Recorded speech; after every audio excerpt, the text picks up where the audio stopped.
2025년 7월 18일 금요일 매일 성경 말씀 산책. 오늘의 말씀은 요한계시록 12장 말씀입니다. 하늘에 큰 이적이 보이니 해를 옷 입은 한 여자가 있는데 그 발 아래에는 달이 있고 그 머리에는 12별의 관을 썼더라. 이 여자가 아이를 베어 해산하게 되매 아파서 애를 쓰며 부르짖더라. 하늘에 또 다른 이적이 보이니 보라, 한 큰 붉은 용이 있어 머리가 7이요 뿔이 10이라. 그 여러 머리에 7 왕관이 있는데 그 꼬리가 하늘의 별 3분의 1을 끌어다가 땅에 던지더라. 용이 해산하려는 여자 앞에서 그가 해산하면 그 아이를 삼키고자 하더니 여자가 아들을 낳으니 이는 장차 철장으로 만국을 다스릴 남자라. 그 아이를 하나님 앞과 그 보좌 앞으로 올려가더라. 그 여자가 광야로 도망하매 거기서 1260일 동안 그를 양육하기 위하여 하나님께서 예비하신 곳에 있더라. 하늘에 전쟁이 있으니 미가엘과 그의 사자들이 용과 더불어 싸울세. 용과 그의 사자들도 싸우나 이기지 못하여 다시 하늘에서 그들이 있을 곳을 얻지 못한지라. 큰 용이 내쫓기니 옛뱀 곧 마귀라고도 하고 사탄이라고도 하며 온 천하를 꿰는 자라. 그가 땅으로 내쫓기니 그의 사자들도 그와 함께 내쫓기니라. 내가 또 들으니 하늘에 큰 음성이 있어 이르되 이제 우리 하나님의 구원과 능력과 나라와 또 그의 그리스도의 권세가 나타났으니 우리 형제들을 참소하던 자 곧 우리 하나님 앞에서 밤낮 참소하던 자가 쫓겨났고 또 우리 형제들이 어린 양의 피와 자기들이 증언하는 말씀으로써 그를 이겼으니 그들은 죽기까지 자기들의 생명을 아끼지 아니하였도다. 그러므로 하늘과 그 가운데에 거하는 자들은 즐거워하라.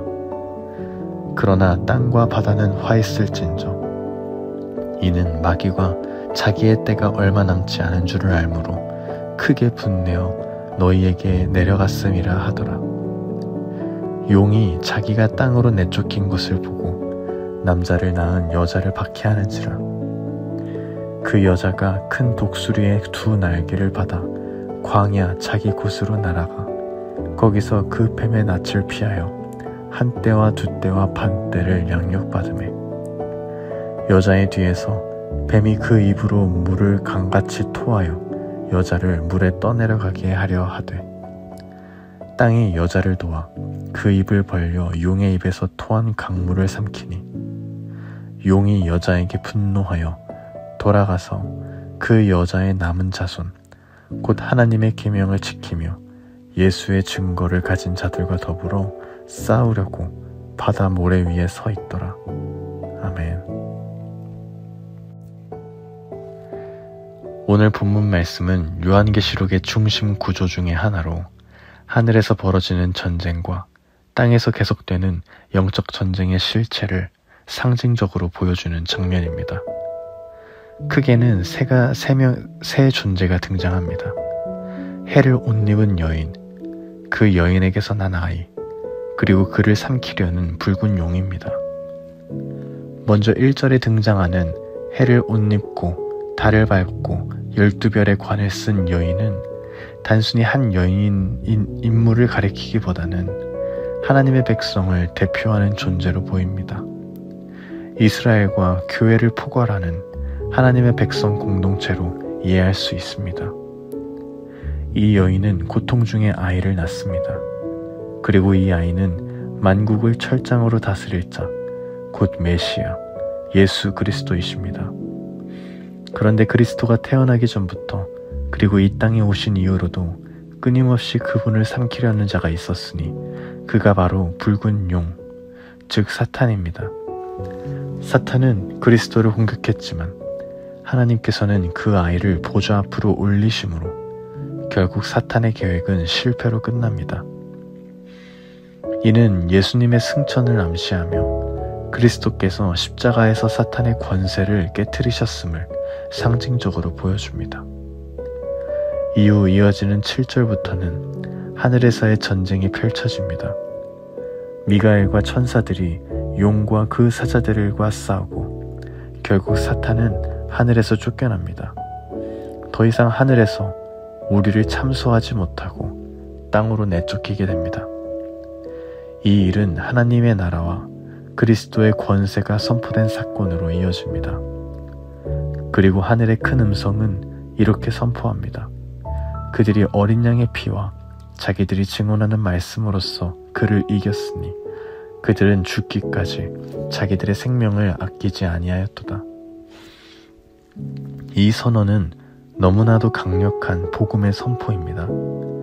하나님의 백성은 자신의 힘이 아니라 어린 양의 피, 곧 예수님의 십자가 보혈로 승리하였고 그 승리를 말씀을 붙들고 증언함으로써 살아냅니다. 하지만 사탄은 여기서 멈추지 않습니다. 그는 여인, 곧 교회를 계속해서 공격합니다. 그러나 하나님은 여인을 광야로 인도하시며 큰 독수리의 두 날개로 보호하시고 그곳에서 양육하시며 돌보십니다. 비록 땅에서 교회는 고난을 겪지만 그 고난 속에서 하나님의 보호와 공급이 있음을 보여줍니다. 심지어 뱀이 물을 강같이 토하며 여인을 떠내려가게 했지만 땅이 여인을 도와 그 강을 삼키는 장면은 하나님께서 자연을 동원해서라도 교회를 보호하신다는 상징으로 보입니다. 본문의 마지막은 사탄이 그 여자의 남은 자손들, 곧 하나님의 계명을 지키며 예수님의 증거를 가진 자들과 싸우려고 준비하는 장면으로 끝이 납니다. 이는 바로 오늘날의 교회, 곧 우리를 향한 전쟁이기도 합니다. 하지만 우리는 두려워하지 않습니다. 왜냐하면 하나님은 이미 그리스도를 통해 승리하셨고 지금도 우리와 함께 하시며 우리를 보호하시는 분이시기 때문입니다. 여기까지가 오늘의 말씀입니다. 오늘 말씀을 통해 무엇을 묵상하시나요? 오늘 말씀을 묵상하면서 하나님은 그리스도를 통해 이미 승리하셨고 지금도 교회를 지키시며 복음을 따라 사는 자로 우리를 부르셨다는 사실을 묵상하게 됩니다. 요한계시록 12장은 마치 전쟁의 서사처럼 펼쳐집니다. 하지만 이 전쟁의 본질은 단순한 무력 충돌이 아니라 복음과 거짓의 싸움, 빛과 어둠의 대결, 예수 그리스도의 승리와 사탄의 패배를 보여주는 이야기입니다. 사탄은 끊임없이 하나님의 일을 방해합니다. 예수 그리스도를 삼키려 했고 하늘에서 참소하며 정죄했고 지금은 교회를 무너뜨리기 위해 분노한 모습으로 등장합니다. 그러나 그 모든 계획은 하나님의 주권 아래 패배하게 되어 있습니다. 왜냐하면 하나님은 이미 그리스도 안에서 승리를 주셨기 때문입니다. 특히 11절 말씀은 오늘 우리가 우리의 정체성을 분명하게 말해줍니다. 어린 양의 피와 자기들의 증언하는 말씀으로써 그를 이겼다. 우리의 승리는 능력이나 전략, 숫자에 있지 않습니다. 복음을 붙들고 사는 삶, 바로 그 자체가 사탄을 이기는 삶입니다. 우리가 아무리 연약하고 부족해 보여도 그리스도의 피를 의지하고 그 복음을 삶으로 증언하며 살아간다면 우리는 이미 승리한 자인 것입니다. 또한 본문은 광야를 말합니다. 광야는 고난의 자리이지만 동시에 하나님이 예비하신 장소인 줄 믿습니다. 교회는 지금도 세상 속에서 광야 같은 현실을 지나고 있습니다. 때로는 외롭고 때론 낙심되며 눈물 나는 시간도 있겠지만 하나님은 여전히 그분의 날개 아래에 우리를 품으시고 우리의 걸음을 양육하시며 인도하십니다. 마지막 17절은 우리를 다시 현실로 끌고 옵니다. 사탄은 예수님의 증거를 가진 자들, 곧 진리를 따라 살아가려는 자들과 싸우려 합니다. 이처럼 이 땅의 교회 그리고 우리 개인의 삶은 늘 싸움터 한가운데에 있습니다. 하지만 오늘 말씀을 통해 두려워하지 않아도 되는 자유를 보게 됩니다. 우리는 그리스도 안에서 이미 이긴 자입니다. 이 싸움은 불확실한 전쟁이 아니라 이미 승리가 선포된 정쟁이기 때문입니다. 그러므로 오늘 우리는 사탄의 고소와 세상의 거짓, 흔들리는 현실 속에서도 복음을 따라 사는 자로 부름받았다는 사실을 잊지 않고 살아가게 되기를 간절히 소망합니다. 2025년 Start with Jesus. 모든 일의 시작점이 예수가 되게 하라. 이 시즌 속에서 우리는 예수 그리스도의 승리가 나의 승리라는 것을 말씀을 통해 오늘 말씀을 통해 분명히 붙들어야 합니다. 그리고 지금도 하나님은 교회를 보호하시고 우리를 광야에서도 양육하십니다. 사탄은 여전히 분노하며 공격하려 하지만 하나님의 백성은 말씀을 지키며 예수의 증거를 따라 살아가는 자들입니다. 우리 공동체가 이 시대 속에서도 예수의 증거를 붙들고 살아가는 복음의 사람들, 광야 같은 현실 속에서도 하나님의 보호하심을 신뢰하며 살아가는 믿음의 사람들이 되기를 소망합니다.